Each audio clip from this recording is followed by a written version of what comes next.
News phone tapping కేసులో latest update మీకు అందించబోతున్నాను. Phone tapping కేసులో లేటెస్ట్ అప్డేట్ ఏంటో చూస్తే నవీన్ రావు తండ్రి కొండలరావు విచారణకు హాజరు కాలేను అని సిట్ అధికారులతో చెప్పినట్టుగా తెలుస్తోంది. 60 ఏళ్ల వయసు, ఆపై ఆరోగ్య సమస్యలు కూడా ఉన్నాయి. ఈ ఆరోగ్య సమస్యల రీత్యా తన నివాసంలో అయితే విచారణకు ఓకే చెప్పినట్టుగా సమాచారం అందుతోంది. ఈ విషయం అడ్వకేట్ ద్వారా సిట్ అధికారులకు చెప్పినట్టుగా తెలుస్తోంది.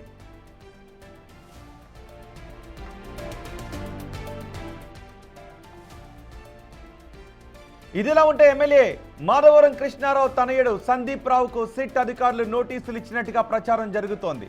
అయితే తమకు ఎలాంటి నోటీసులు అందలేదు అని చెబుతున్నారు సందీప్ కుటుంబ సభ్యులు. దానికి తోడు సందీప్ విదేశాల్లో ఉన్నాడు అని, 4 రోజుల్లో వస్తాడు అని, అప్పుడు నోటీసులు ఇస్తే విచారణకు హాజరు కావడానికి అభ్యంతరం లేదు అని చెబుతున్నారు. ఈ విషయం సిపి సజ్జనార్తో కూడా చెప్పారు MLA Krishnarao.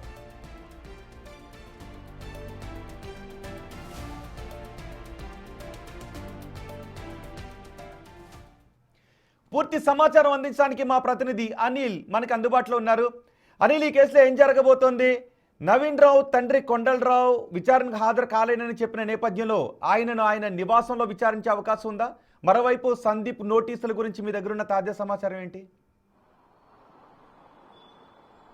Rohit, phone tapping కేసులో భాగంగా నవీన్ రావు, ఎమ్మెల్సీ నవీన్ రావు తండ్రి అయినటువంటి కొండలరావుకి అయితే నోటీసులు ఇవ్వడం జరిగింది. అయితే ఈ నోటీసులో భాగంగా నేను సిట్ విచారణకి హాజరు కాలేనని చెప్పేసి, ఆయన వయసు అదేవిధంగా ఆరోగ్య దృష్ట్యా నేను హాజరు కాలేనంటూ కూడా ఆయన అడ్వకేట్ ద్వారా సిట్ అధికారులకు తెలిపినట్టుగా కూడా తెలుస్తుంది. ఇందులో భాగంగానే అదేవిధంగా ఇటు నవీన్ రావు, ఎమ్మెల్సీ నవీన్ రావు తండ్రి అయినటువంటి కొండలరావుతో పాటు అదేవిధంగా కూకట్పల్లి ఎమ్మెల్యే మాధవరం కృష్ణారావు కొడుకు సందీప్ కి కూడా నోటీసులు ఇచ్చారని చెప్పేసి ఇప్పటి వరకు కూడా ప్రచారం ఉన్న నేపథ్యంలో దానికి సంబంధించి కూడా అవాస్తవాలని చెప్పేసి ఇప్పటి వరకు కూడా మాకు ఎలాంటి నోటీసులు రాలేదని చెప్పేసి కూడా మాధవరం తెలపడం జరిగింది. అదేవిధంగా సందీప్ తన కొడుకు ప్రెసెంట్ యుఎస్ఏలో ఉన్నాడు, విదేశాల్లో ఉన్నాడు కాబట్టి వచ్చిన తర్వాత నోటీసులు ఇస్తే ఖచ్చితంగా హాజరవుతానని చెప్పేసి, విచారణకు హాజరవుతానని చెప్పేసి కూడా చెప్పడం జరిగింది. ముఖ్యంగా ఈ కేసుకు సంబంధించి గతంలో వీళ్ళకి సంబంధించి వీళ్ళ ఫోన్లు కూడా ట్యాప్ కు గురయ్యని చెప్పేసి కూడా వాళ్ళు ఫిర్యాదు చేయడంలో భాగంగానే ప్రెసెంట్ దానికి సంబంధించి విచారణకి హాజరు కావాలంటూ కూడా సిట్ అధికారులు అయితే ఇటు కొండలరావుకి అదేవిధంగా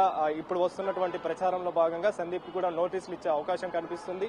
దానిలో భాగంగానే వాళ్ళ ఫోన్ కి సంబంధించి ఫోన్ ట్యాప్ కు గురైందని చెప్పేసి కూడా వాళ్ళు ఫిర్యాదు చేశారు. దానికి సంబంధించే అంటే ఇటు కాంగ్రెస్ నాయకులతో పాటు బీఆర్ఎస్ నాయకులు కూడా ఆ ఫోన్ ట్యాపింగ్ చేశారని చెప్పేసి ఏవైతే ఆరోపణలు వస్తున్నాయో ఆరోపణల నేపథ్యంలో ఇటు మాధవరం కృష్ణారావు కొడుకు సందీప్ రావుకు సంబంధించి ఫోన్ ట్యాపింగ్ జరిగిందని చెప్పేసి ఆయన ఫిర్యాదు చేశాడు కాబట్టి అందులో భాగంగానే విచారణకి పిలిచే అవకాశం అయితే మనకు కనిపిస్తుంది. ప్రస్తుతం అయితే అతనికి సంబంధించి ఎలాంటి నోటీసులు రాలేదని చెప్పేసి ఇప్పటి వరకు మనకు అందుతున్న సమాచారం. అదేవిధంగా నోటీసులో భాగంగా మాధవరం కృష్ణారావు కూడా స్పందించడం జరిగింది. మాకు ఎలాంటి నోటీసులు రాలేదు, మా కొనుకు సందీప్ ప్రెసెంట్ అయితే విదేశాల్లో ఉన్నాడు, విదేశాల నుంచి వచ్చిన తర్వాత ఖచ్చితంగా దానికి సంబంధించిన నోటీసులు కనుక వస్తే ఖచ్చితంగా విచారణకి హాజరవుతారని చెప్పేసి స్టేట్మెంట్ ఇవ్వడానికి కూడా సిద్ధంగా ఉన్నా అని చెప్పేసి కూడా తెలపడం జరిగింది. అదేవిధంగా సిపి సజ్జనార్తో కూడా మాట్లాడాను, దానికి సంబంధించిన వివరాలు కూడా తెలిపానని చెప్పేసి కూడా ఆయన తెలపడం జరిగింది. ఇందులో భాగంగానే ఇటు వయసు దృష్ట్యా అదేవిధంగా వయసుకి సంబంధించి అదేవిధంగా ఆరోగ్య దృష్ట్యా ఇటు ఎమ్మెల్సీ నవీన్ రావుకి సంబంధించి తండ్రి ఎవరైతే ఉన్నారో ఆ తండ్రికి సంబంధించి దాని విషయంలో కూడా ఆరోగ్య దృష్ట్యా విషయంలో కూడా రాలేనని చెప్పడంతో అందులో భాగంగానే దీనికి సంబంధించి ఈ రోజు ఎవరు కూడా హాజరు కావడం లేదు. అదేవిధంగా ఇటు మాధవరం సంబంధించి కృష్ణారావు కొడుకు కూడా హాజరు కావడం లేదు. ముఖ్యంగా ఆయనకు ఎలాంటి నోటీసులు రాలేదని చెప్పేసి కూడా తెలిపాడు కాబట్టి చూడాలి మరి విచారణకు సంబంధించి మరి నోటీసులు సిట్ అధికారులు ఎప్పుడు ఇస్తారు, ఇస్తే వాళ్ళు ఎప్పుడు హాజరవుతారన్న విషయం అయితే తెలియాల్సిన పరిస్థితి మనకు కనిపిస్తుంది. రోహిత్. రైట్ అనిల్.